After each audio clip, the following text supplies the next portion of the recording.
Hi everyone, it's Karen here. Welcome to another video from me. And the theme of this month's Lavinia Creative Challenge is Spring Blooms. So here I've created some inspiration for you using Floral Wreath, the gorgeous little fairy couple called Rory and Darcy, Flutterby, and then a mixture of foliage stamps, lavender, field grass and maple leaf one. And then I've used bit of sparkle, bit of Posca pen to decorate it. The card that I'm using today is multifarious cardstock from Lavinia. I've used an A5 which I've folded in half to create an A6 size. The inks that I'm using: Shaded Lilac, Distress Oxide, Dusty Concord in Distress Ink, and I'll tell you why I'm using the ink instead of the oxide, although that will do just as well, and Blueprint Sketch, one of my favourite all-time colours. The VersaFine clairs that I'm using Nocturne for all the stamping. I'm using Golden Meadow for the foliage at the bottom, Purple Delight for the lavender, Verdant and Green Oasis for some of the green foliage at the bottom. You'll need paintbrush, smoothie. I've added some Posca pens, some stickles, Glossy Accents, and then I've cornered my card with my corner rounder punch. So we'll get started. I'm putting a piece of paper inside my folded card to protect the inside of the card. And I'm going to take this gorgeous stamp, Floral Wreath, and inking it up first with Nocturne. There's a lot of detail on this stamp, so we want to just tap it lightly all the way around to make sure you get all the pieces to it. And I'm just going to hang it over the edge of the card, like this. Got that beautiful, beautiful texture and depth. Inking it up again. And I'm just going to stamp it off once, so that when I stamp it this time, it looks as though it's a bit further back. And I'm going to do that again to create my third piece of foliage hanging down. Again, stamp it off, and this one I'm going to create at this angle. Voila.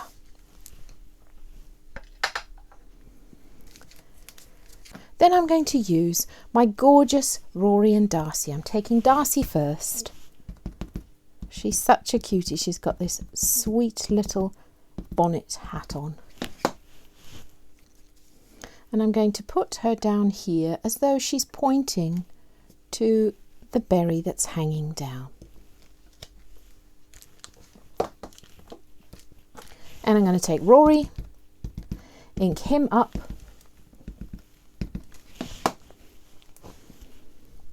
and I'm going to set him, wanting to make sure that his hair doesn't disappear into that berry there. Lovely. So that's those two. Now I'm going to put my foliage along the bottom. I'm going to start with my field grass and my two shades of green, starting with the darker one.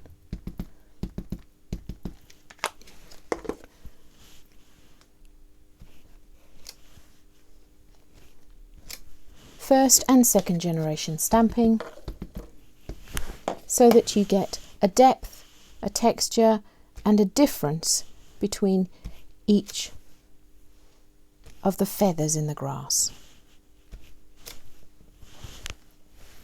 Then I'm going to use my lighter green, my Verdant.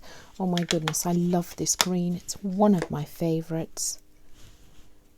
And again, just in between the other pieces of the grass.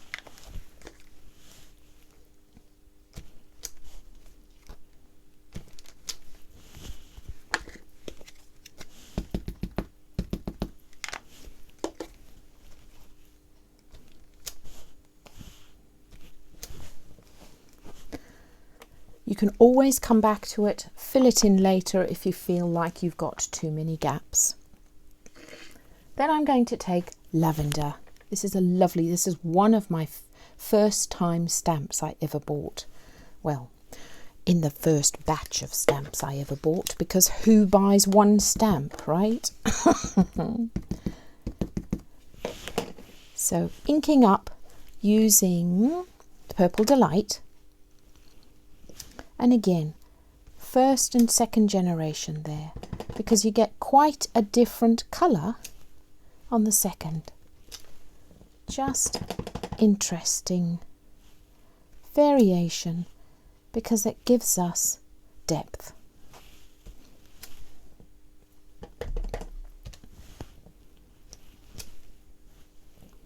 And you absolutely can just have fun with this.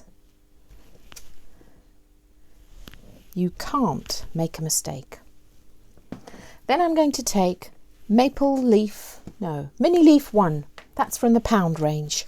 But any stamps. You could just use any stamps from your stash. And here I'm using Golden Meadow. And I'm just going to pop a few of these at the bottom. You know, it's just looking, maybe it's looking like weeds or some leaves that have fallen in. And you can see that colour just adds real lot of depth to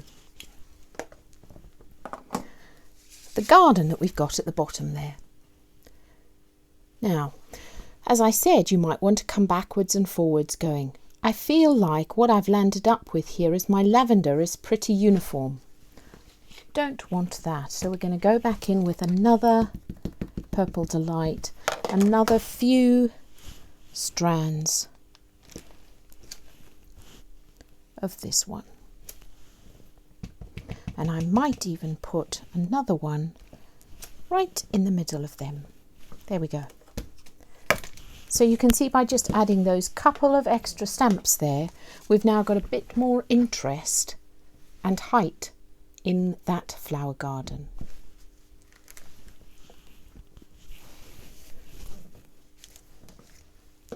Next thing I'm going to do is I'm going to go all around the edge with my purples. I'm using Dusty Concord and Shaded Lilac. You'll get a reasonable effect by just using one, but I do find that when you layer two colours on top of each other, you get a depth that you can't otherwise achieve.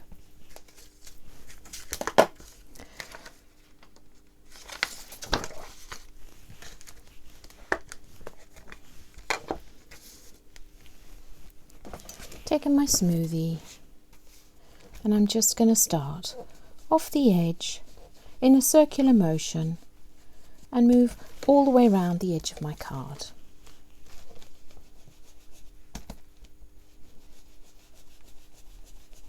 I start off my card and move it onto the card. That way you don't get any big smudges. And I also want to make sure that you get, it's a very light colour, but just make sure that you get some depth in the bottom of the flower garden.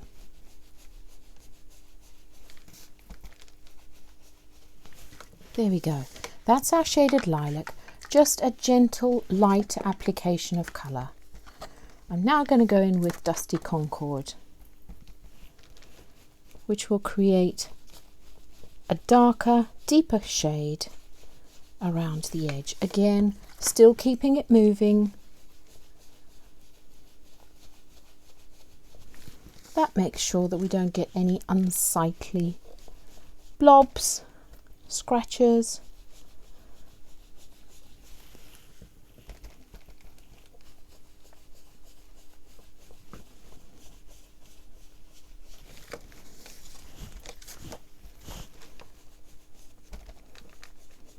Now we're putting some extra heavy colour here at the bottom of the flower garden.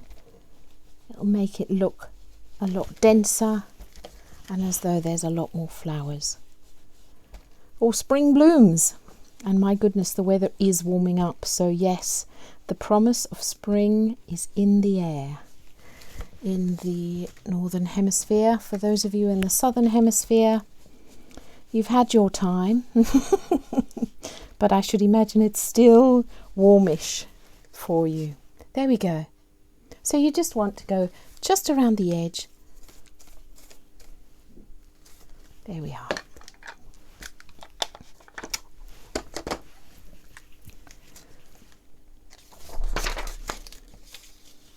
One final thing we're going to do of the stamping is we're going to put our mini flutterby in there. This again comes from the pound range of stamps. And we're just going to put this flutterby just having a little look at one of these berries.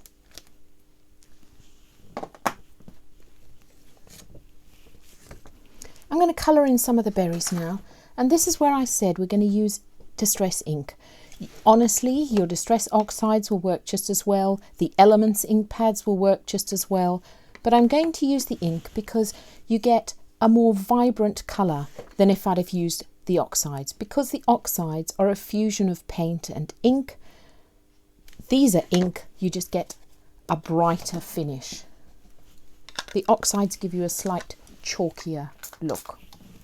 So I'm just smushing a bit onto my mat, spritz it with a bit of water, and I'm going to use my paintbrush to colour in some of the berries. You're not going to colour each of these uniformly, and you're not even going to colour all of them, because that, well, you can do what you like, it's your card, but I'm not going to,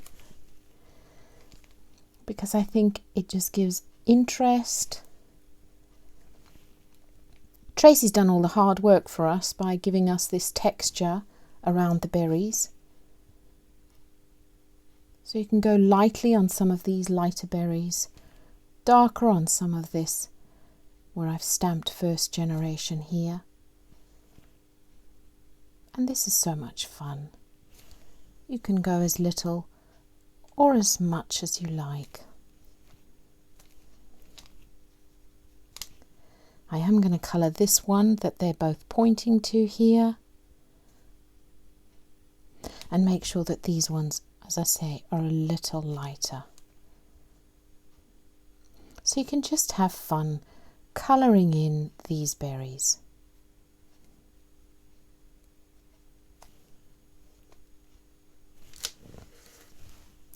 Lovely. I'm just going to clean off my brush before we do the butterfly. For that, I've chosen to use Blueprint Sketch, which, if you followed me for a little while, you'll know is one of my favourite colours.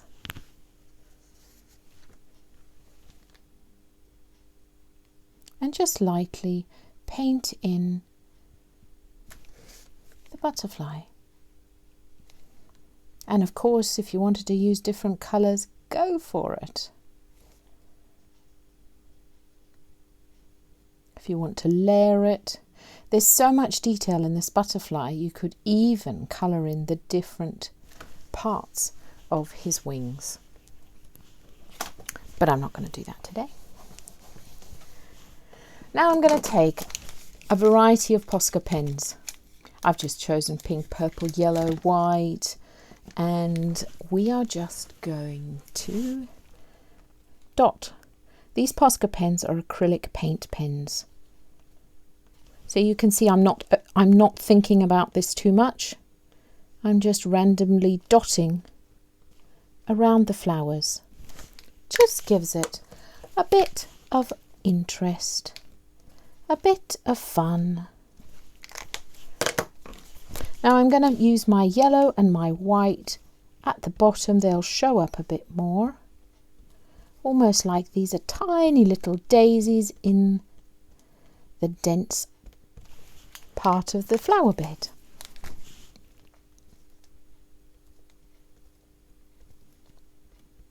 And again, you can see I'm not overthinking this. You can dot it, stop it, do them in batches, in groups, in clusters. It's so much fun because you can't make a mistake. You honestly cannot. Just fun. Now, before I put my stickles, I'm just going to clip the edges here using my corner rounder.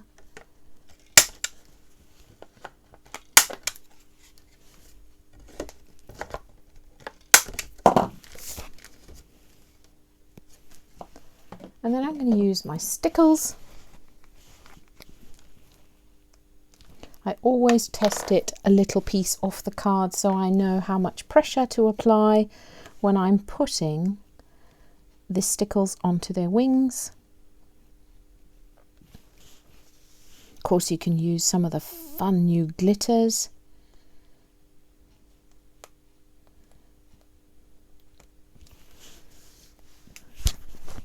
I might even put some on the butterfly, because butterflies' wings do glisten in the light.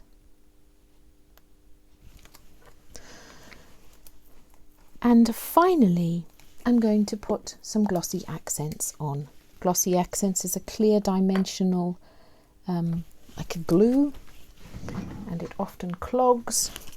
So I'm just going to put a tiny pin in the top of it. There we go. And by applying this Glossy Accents on here, I'm just creating some extra depth in the berries. Makes them shine a little, sparkle, and gives them some more texture. Again, I'm not doing every single berry, but I am going to do these ones down below where they are, pointing at them. It dries clear. If you shake it, you'll end up with bubbles, so I just keep a pin handy to pop the bubbles, but I do try not to shake it.